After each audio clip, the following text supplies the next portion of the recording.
Memunduta Rukmi ngono cacah ya. Ngapunten aja salat ning kono to. Mboten.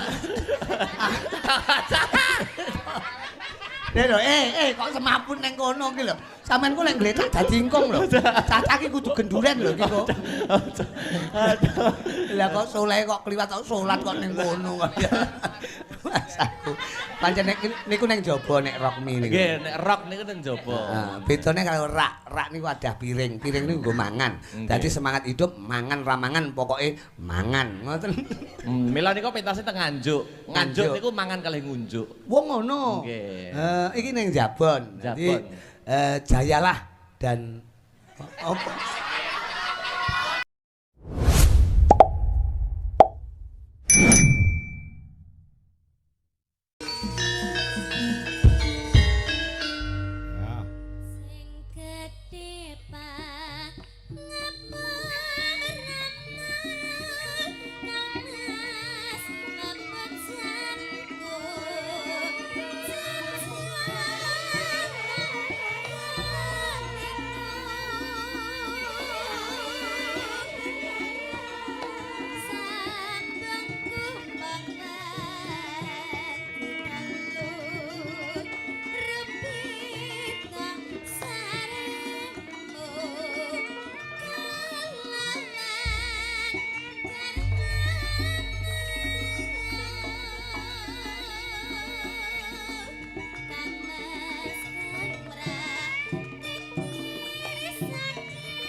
Bocah ajaib saka Kediri no. Wah, Niken Salintri.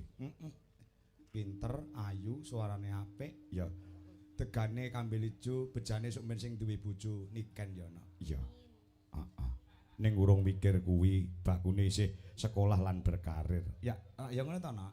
Nggih, Pak. Nggih, jan semangate. Suarane iso cemengkling, cah ora duwe kesel. Ki mesti dina ping pira? 3, Pak. Poh, kaya nguntil pal. Anu nguntal pil. Dina ping 3 bakah men. Pendekar Kediri kudu renek kesel ya, Nak. Nggih, Pak. Oke, lanjut sih. Masuk.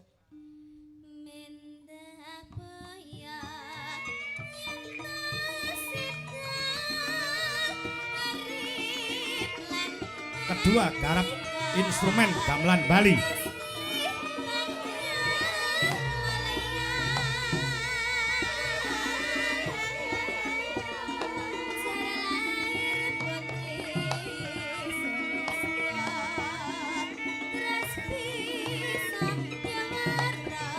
Ya.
bulan Oktober ya masih dalam rangkaian acara hari ulang tahun Partai Golongan Karya utawa Golkar no. Oh ngono ya. Ingkang kaping pira? Pak insyaallah ingkang kaping 60. Oh ngono ah. 60 tahun utawa 60 tahun ya. Dasare Partai Golongan Karya atau secara umum disingkat Partai Golkar adalah sebuah partai politik di Indonesia yang didirikan sebagai sekretariat bersama Golongan Karya pada tahun 1964 utawa 1964 ya. Dan berpartisipasi untuk pertama kalinya dalam pemilihan umum nasional 1971 sebagai Golkar. Oh ngono ah. Dadi lahire Golkar kuwi tahun 1964. Nek ora kleru kuwi no. Ya. Mula beberapa tempat ya mengadakan wayangan sebagai wujud kecintaannya Partai Golkar terhadap pelestarian seni budaya utamane wayang kulit ya kaya ngono sengkut anggone para kadang-kadang saka ing Partai Golkar nggone nguri-nguri kelawan budaya barengi pengetan hari ulang tahun Partai Golkar yang ke-60. Oh, ngono ah. Ya. Mergo wis terbukti nek bahwasanya Partai Golkar ki partai sing hebat. Heeh. Partai sing hebat, partai yang solid untuk menuju Indonesia maju. Tepuk tangan buat Golkar di Indonesia. Wow. Kaya ngono ya heeh. Ya. Wis teruji dan terbukti nek Partai Golkar ki pancen partai yang sangat luar biasa. Oh, ngono ah. Ya. Ngestokake dawuh mula wujud kecintaannya terhadap pelestarian budaya sing tak aturke ngarep mau no. Ya. Iki bakale beberapa tempat digelar wayangan sing pertama kali kala wingi tanggal 18 Oktober kuwi rangkaian HUT Golkar ke-60 wayangan ana ing lapangan Gunung Sewu ana ing Kepuh Kertosono Kabupaten Nganjuk ya sing diprakarsai dening panjenengane tokoh spiritual budaya ya ngono ah uga sesepuh Partai Golkar ya kuwi panjenengane Rama Widodo kuwi tanggal 18 kepungkur ya lah tidak mau ketinggalan pada malam hari ini juga diadakan HUT Partai Golkar ya sing diadani ana ing Desa Jati Kalen. Oh, ngono ah. Ngiras pantes tasyakuran panjenengane Bapak Muhammad Sapi'i sebagai anggota DPRD Kabupaten Nganjuk. Oh, ngono ya ya. Iya. Luar biasa heeh. Sing angka 3 bakal digelar ana ngendi? Sing angka 3 wa insyaallah Partai Golkar akan wayangan lagi ana ing Kabupaten Trenggalek. Kuwi tanggal 2 November. Oh, ana Trenggalek. Heeh, dibacutke tanggal 16 ana ing Kota Pahlawan Surabaya November. Heeh, kuwi malam Minggu no. Oh, malam Minggu. Heeh. Kuwi sing kaping 4. Heeh. Iya. Ingkang kaping 5 kapan? Ingkang kaping 5 fa insyaallah engko nek ora tanggal 23 apa tanggal 30 November kuwi pas malam Minggu ya. Nang ngendi? Ngenteni panjenengane Pak Haji Karyo sing nanggap sumben tanggal kuwi.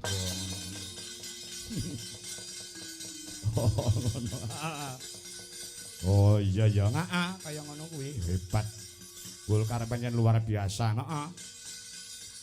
Wis dingendikake karo panjenengane Bapak Muhammad Sapi'i no. Ya, sore mau bahwasannya kene iki pecah telur. Oh, ngono memecahkan rekor, heeh.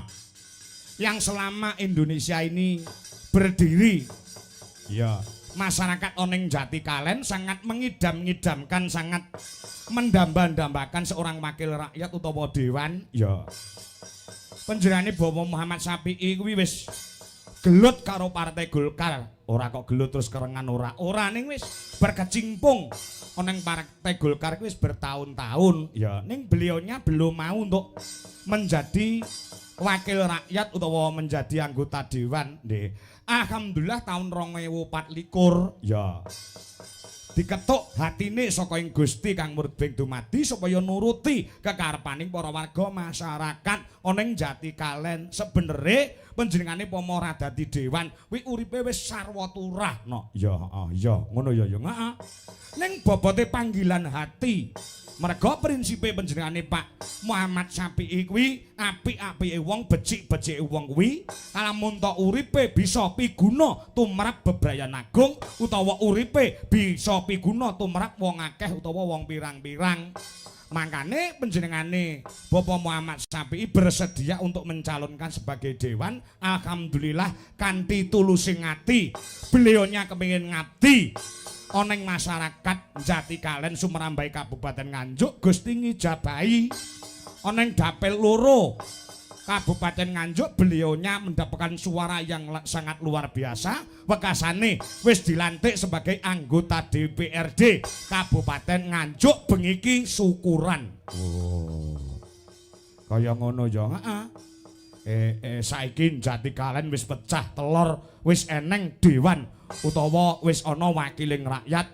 Beliaunya siap 24 jam untuk melayani masyarakat. Fa insyaallah panjenengane anggone dadi anggota dewan iki wis ora golek bondo no. Bondone iki wis kurang apa Pak Syafi'i karo Ibu. Oh ngono, heeh. Daleme kaya ngono, usahane ya maju. Ya mung keikhlasan ati saka panjenengane Bapak Muhammad Syafi'i sing kepengin ngabdi marang masyarakat Jatikalen. Merga beliaunya mempunyai rasa handarbeni tumraping Jatikalen, wekasane beliau maju lan iso kepilih dening lapisaning para kawula dasih. Oh iya. Iya kaya ngono ya, heeh. Pak insyaallah engko beliaunya dadi wakil rakyat sing bener-bener amanah nggone menyambung lidah rakyat utawa menampung aspirasi masyarakat oneng Jatikalen sehingga kedepannya Jatikalen menjadi lebih maju, lebih gondeli marang persatuan kesatuan. Pancen sing diajak kaya ngono no. Wah iya. Ngestoke dawuh kuwi pecah telur sing pisanan. Ya. Pecah telur sing kedua apa? Sing kedua wis ngene Nduk, aku tak cerita ya. Aku sering cerita ning pagelaran. Aku wiwit Saba Nganjuk ya. Saba Nganjuk ki udakara taun 2012. Aku wis mlebu ning Nganjuk. Ya. Desa-desa kecamatan-kecamatan sekabupaten Nganjuk wis tak jajah wit taun 2012. Namun Jatikalen baru pertama kali ini dalang kangko sowan ana ing Jatikalen merga ditanggap dening panjenengane Pak Muhammad Syafi'i. Tepuk tangan buat beliaunya. Kaya ngono ya, heeh. Monggo sing tak incim iki ya mung Jatikalen ki kapan lek wayangan aku ya. Lengkong wis, Bagor Wetan, Bagor Kulon. Berbek ya, heeh. Tanjung Anom, Ngronggot, Luceret ya. Kertosana wis tak jajah kabeh. Lah, iki tumraping amake dhewe juga pecah telur. Pecah telur iso ngambah ana ing Jatikalen. Ya, iya. Pecah telur yang ketiga selama saya menjadi dalang wiwit tahun 96 97 baru kali ini ditanggap uang belas ora dinyang. Oh ngono. Kaya ngono ya, iya. Luar biasa wong piyaine kaya ngono kok. Le grapyak le semanak karo ibu aku teko sore mau langsung bae ya. Oh ngono. Monggo Mas Kongko engko pinarak mriko. Ya. Ya.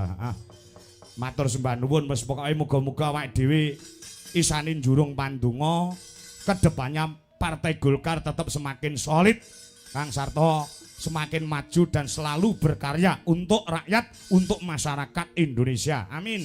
Ya, Yo ngaturke lelagon apa? Mars Partai Golkar. Ya, Mars Partai Golkar. Ya.